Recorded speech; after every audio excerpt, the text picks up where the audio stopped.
सेनाकरण सिंह हाजिर हो। कहाँ हुए रे? आ जाता न हो औते न रे। क्या बात है द्वारपाल? आ गईला सरकार। हाँ द्वारपाल, महाराज जी बुला रहे। ठीक है कहीं तई में गई लाका द्वारपाल। कई दिन से ना लौकत हवा। क्या कर रहे थे? मला कहने कहीं लगन के दिन चलता है न्योता कारी रहल होई कहीं आप बरच्छा रच्छा में ना न गई।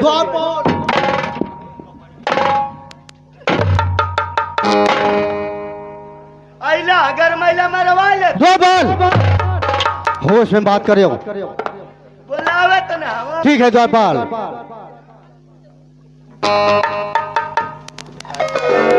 महाराज के चरणों में हरिमती शीश झुकाए।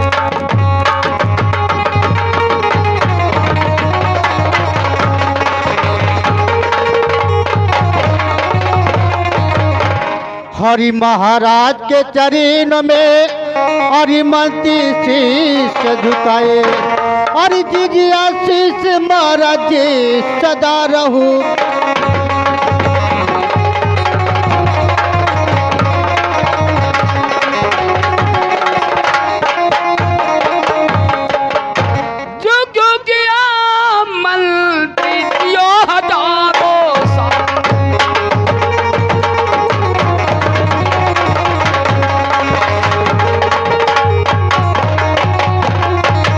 जुग जुग जियो मंत्री जियो हजारों साल, जियो हजारों साल मंत्री जियो हजारों साल।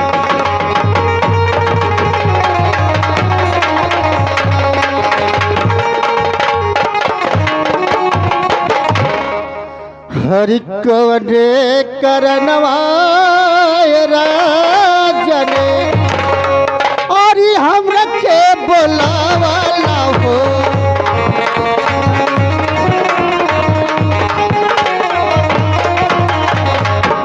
सोई हलिया दे बाबो तला इन होरा।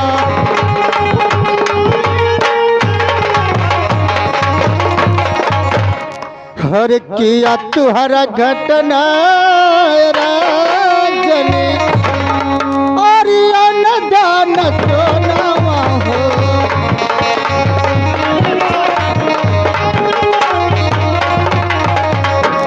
कि अरे मैं गैया झलिया पान होरा।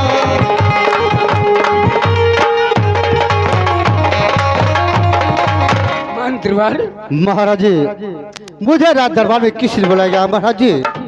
हेलो। अरे नहीं हमरा घटनाया मंत्री कहिए महाराज। अरे या न दान सोना आया रे दान सोना अरे नहीं राम कहिया बोलिया।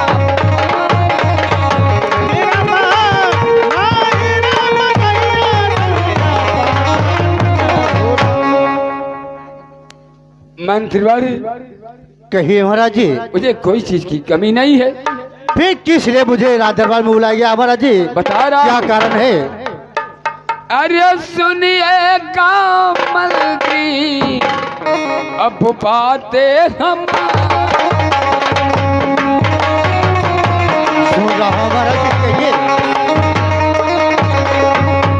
सुनिए गाँव मंत्री अब बातें हमारी अरे जरा ध्यानी से सुनो अब बातें हमारी।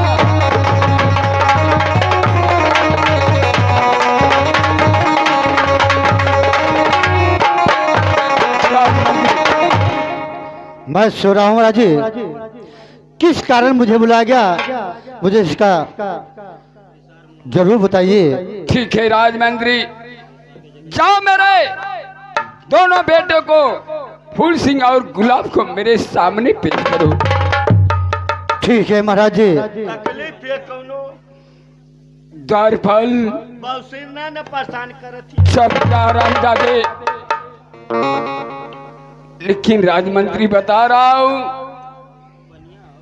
फूल सिंह का शादी हुआ है, गौना बाकी है, और तुम बहुत धूमधाम से गौना करा देना द्वारपाल। ठीक है महाराज जी। का कहत हो द्वारपाल आपका माइंड ना काम करत हो।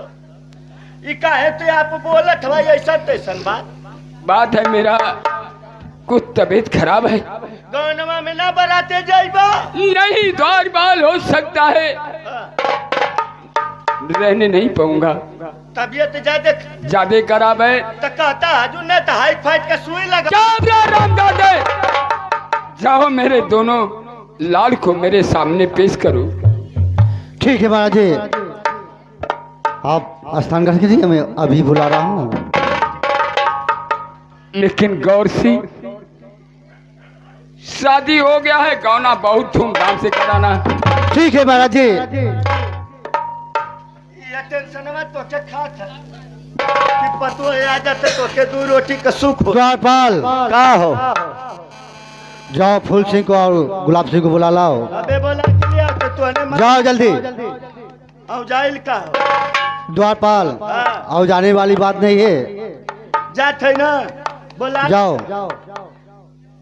राजो के बेटे नीचे हाजिर हो।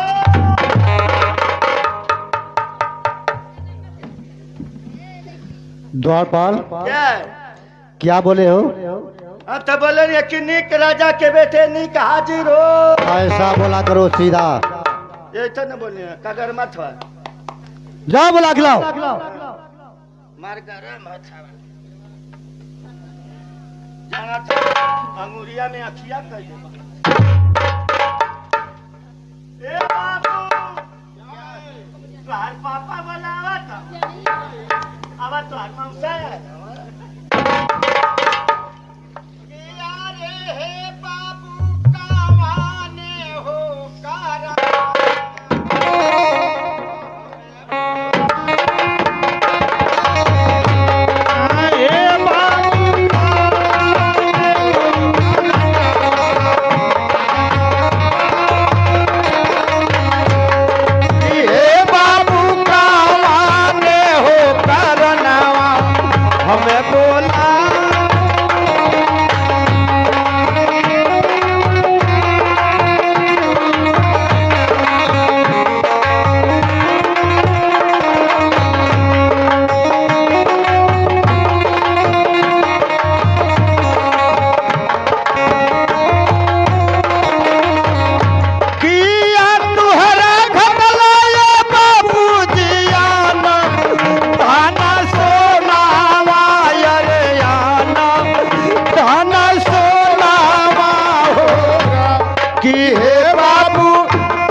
बेटा पिताजी।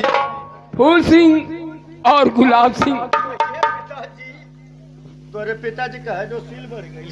क्या बोला रे ना? बोलिए पिताजी, क्या बात है पिताजी? तकलीफ में सुनो बेटा,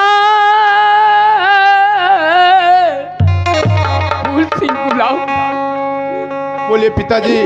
सुनो बेटा मेरी बातों,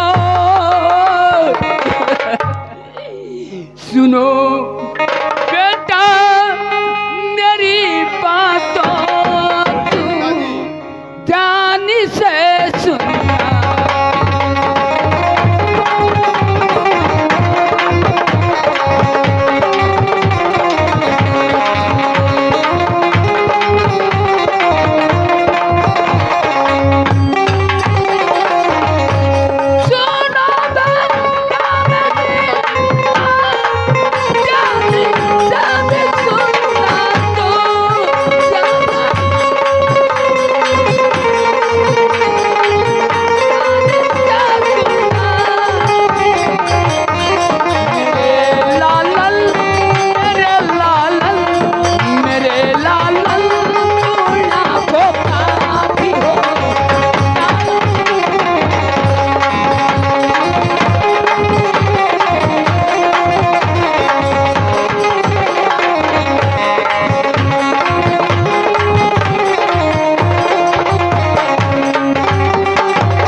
मेरे लाल पिताजी गौर से सुनना बेटा फूल सिंह। कहिए पिताजी, आखिर बात क्या है? बात क्यों इतना ये बहकी बहकी बात कर रहे हैं पिताजी? शादी हो गया, गौना बाकी है, लेकिन धूमधाम से गौना कराना मेरा बुलावा ही आ रहा है। पिताजी आप क्या? मेरा बुलावा ही आ रहा है। नहीं पिताजी, आप क्या बात कर रहे हैं पिताजी? आ रहा है, पिताजी मेरा बुलावा आ रहा है। या!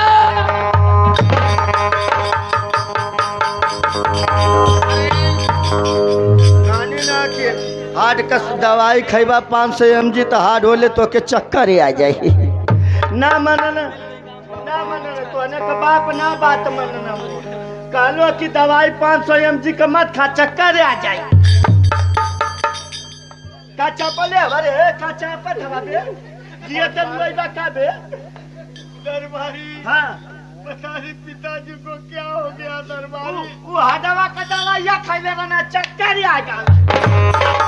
द्वारपाल क्या हुआ है महाराज को? इनका ना आवत था नहीं अब आवता जात ना। नहीं देखो तनी हटा देखी।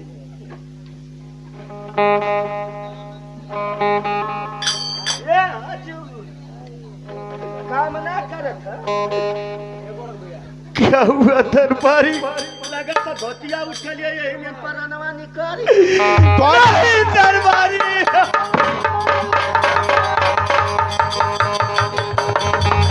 अरे राजा, अरे राजा, राजा तुम रो सूरत आना ये तकले रे राजा।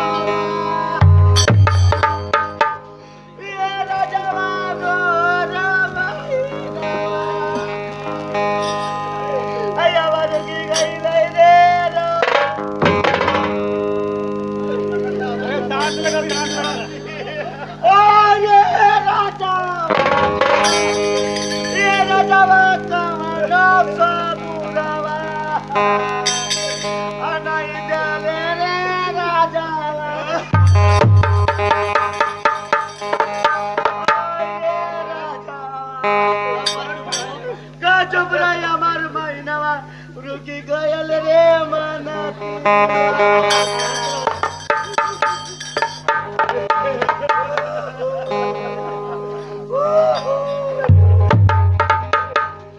पिताजी कमरा में बोलती न महीना रुकी गयल रे राजा कुमारा।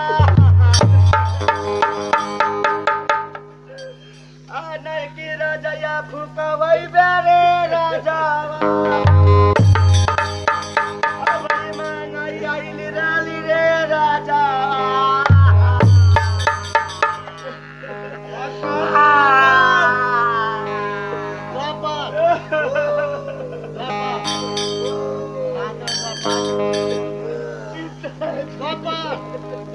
काम रोवत मरे मोके तो टेंशन मोरे 3 महीना का।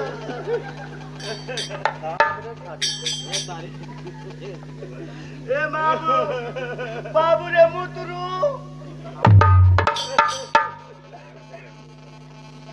बतावा। आई तो बड़का ना रोवत है, यही के जे तकलीफ है कहीं बच्ची का फोटो। आई रे राजा आए हुकम नहीं तकले रे राजा। हमरे 3 महीना रोकी देले रे राजा। द्वारपाल द्वारपाल द्वारपाल बोले जा रो मत द्वारपाल। आई रे राजा पिताजी राजा रे राजा। द्वारपाल अब पिताजी के बारे में सोचो, इनको कहाँ ले चला जाए? इनके हाँ द्वारपाल इनके लाट घटका ले चलता। अरे रमजादे लात घात नहीं लाट घाट होता। अमरनाथ घाट अब एमे इनके गंगा लाभ दे देल जाए। कब रमजादे ए मूत्र वे सबई का बाप मरल है, तोरा बाप ना ये समझिए तोर बाप मर गए ना, सब तोर बाप न बाबे हमने है ना। द्वारपाल तमावा के शांति ले ले दे, चुप रह, इधर आ, इधर आ, नहीं तो इनके पेंशनिया का पैसा ना मिली। बैठ रहा फोटो हुआ खिंचवा ले रहा तोरी बहनिया के। आवा तू आई लवा भाड़ा पर ना फोटो खींचना है लवा। ए बाबू बाबू क्या है द्वारपाल? ए गुलाब सिंह क्या है द्वारपाल? आई मुलवरिया बैठ के फोटो हुआ खिंचवा ला। ठीक है द्वारपाल। हर महीने 999 रुपया पावत न रहना, तो लोग कुछ न पाइबा न करबा का हो। तोरी मेरी ली ना तोरी बहन के मरा वाला। हाँ, हमारे अंगद भैया रहते कहाँ गए हो, खींच दा यार। अरे रुका बे, रो मत मोटी चिली आवे दे। पिताजी पिताजी कहाँ गए भैया?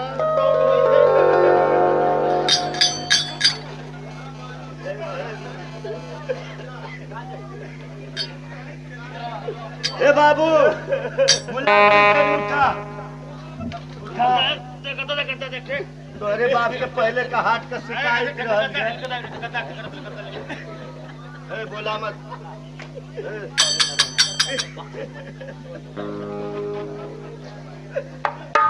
हमारे राज का राजा मर गए न, मोर तनखा ये 3 महीना से रुक जे मोके कपड़ा लत्ता लेवे के रहल। ले जा बाबू जी, अते सुतन मुले पर ना सुती हूं ऊपर। बाबू ये फुस पकड़ा पकड़ा पकड़ा बाबू का चिया रख रे रे। अरे सारे रे तोरे बाप मरल मैं रुके केना बाप मरल ना, ओ फलाने का बाप ना मरल, वो लोग नाच करवाओ तो तो लोग सरो रोवत हवा। जानत नहीं, रुका बाबू बाबू सबूर करा, इनका पकड़ा, इनके पिछी अब सुतावा। हाँ रुका बाबू, हम जानत है गाँव पूरा तू हम सोचत हो कि मर गए, ठीक है भर सरवा जा, भगवान करे कि तुहरो बंधन काटी जा। ए भैया गोईठा का कमी है का हो पंचो लोग, तनी एक गोईठा दूठी दे दा। एते गोईठा पे ना गए तो मुँहते पे चली जाए।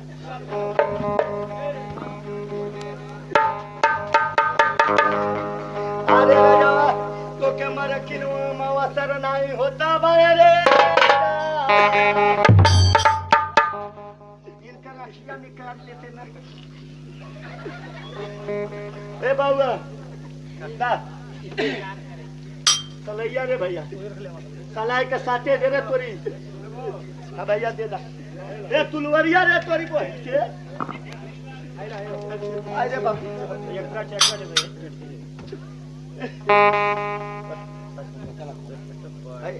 उठावा बाबू का परा तकियावा मिल जा। वो जब पहिया चिना पहिया ला बाबू आई बात तो तोर मुठिया तो नीचे पड़े। नहीं नहीं भैया हो जाए भैया, बड़ा बनौले रहना राजा, इनके सहारे पूरा 14 कोस का पर्चा दिए थे। बाकी हमारा तनख्वाह इनके रोकले में लाभ ही रहा। ठीक भैया हमारा तनख्वाह तो मिल जाई। कहाँ ताकत है अब इन सरवैया के बिया हुए में अलमारी या सूटकेस देवे के है।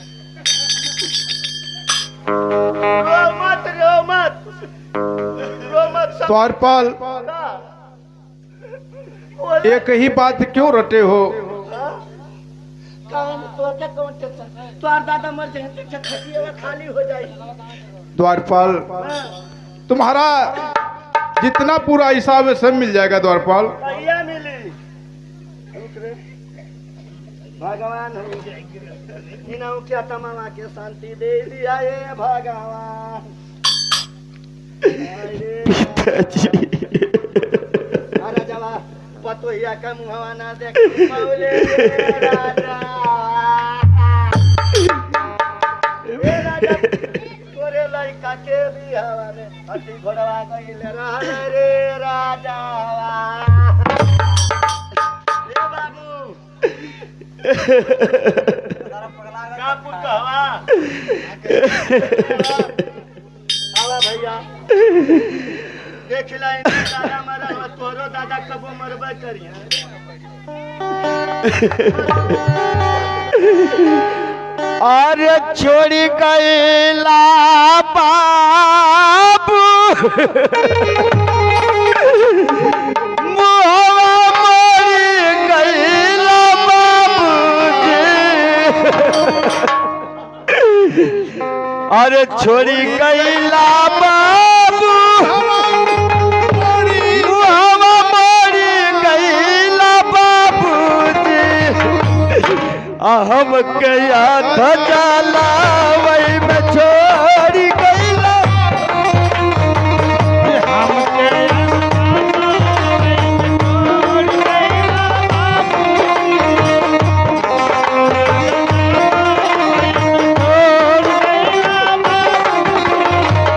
छोड़ी गईला बाबू हम मोड़ी गईला बाबू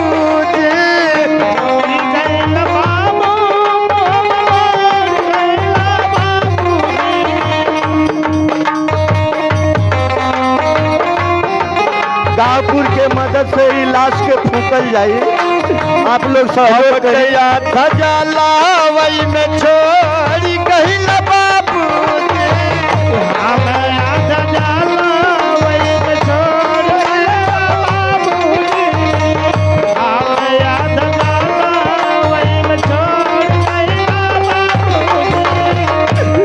बाबूजी धन्य हवा बाबूजी तू स्वर्ग में गईला बचपन समैया में गोदी में खेला वाला बचपन समैया में गोदी में खेला वाला बचपन समैया में गोदी में देखल जाओ आदमी हमारे बड़ी बहन के कर कमलों द्वारा या कैसे कुछ रुपया कुछकार वो बहनी कहीं भी रहे उनकर सुहाग हमेशा सलामत रहे कहना है ओ बचपन समाई में गोदी में खेला वाला बचपन समाई या में गोदी में खेला वाला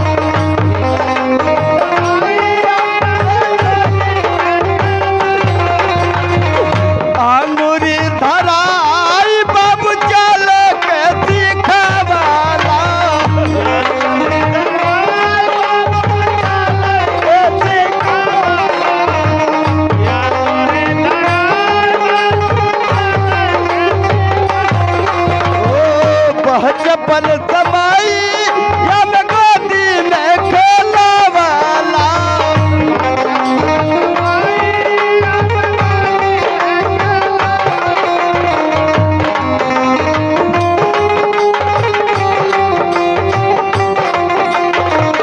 या गोरे धराई बाबू चल के दिखा वाला गोरे धराई बाबू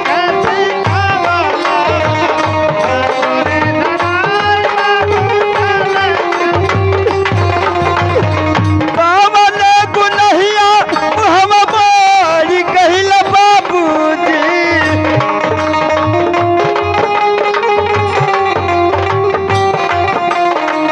कहवने गुनहिया हम बारी कहिला बाबूजी हम कया धजाला वही में छोड़ी गईला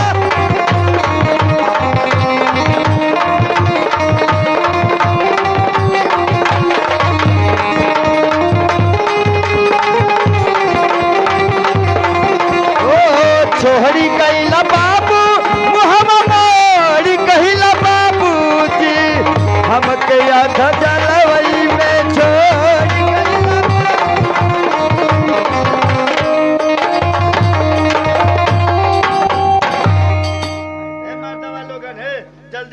मरिया के लाश ये फूल थिया मसरो मसे फिर अब से ते रहिले रो वही के भाई उठावा है भैया मत रो चल बाबू रे चल उठावा हो है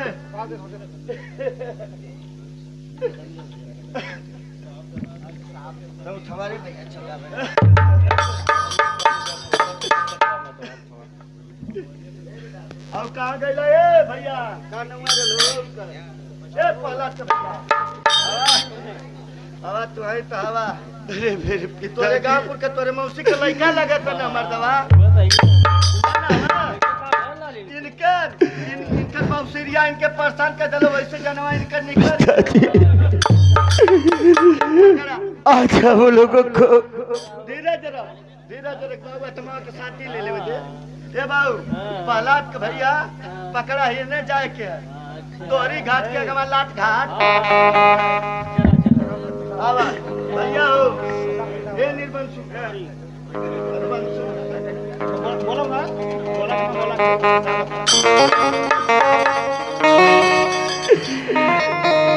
अरे भावा रावा हरे भावा रावा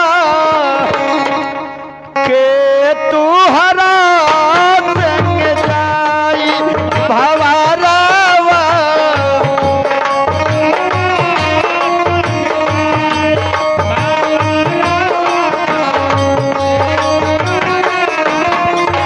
ओ के तू हरा संग जाई भावा रावा के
सबकी गत है, यही सबकी गत है, यही सबकी गत है। अभी आप देखें हमारे राज्य के महाराज शमशेर सिंह का देहांत हो जाता है। अब हमारे राज्य में बड़ी दुख की बदरी छाई हुई है। अब अगली सीट पर्दे पे बकी कहे नाम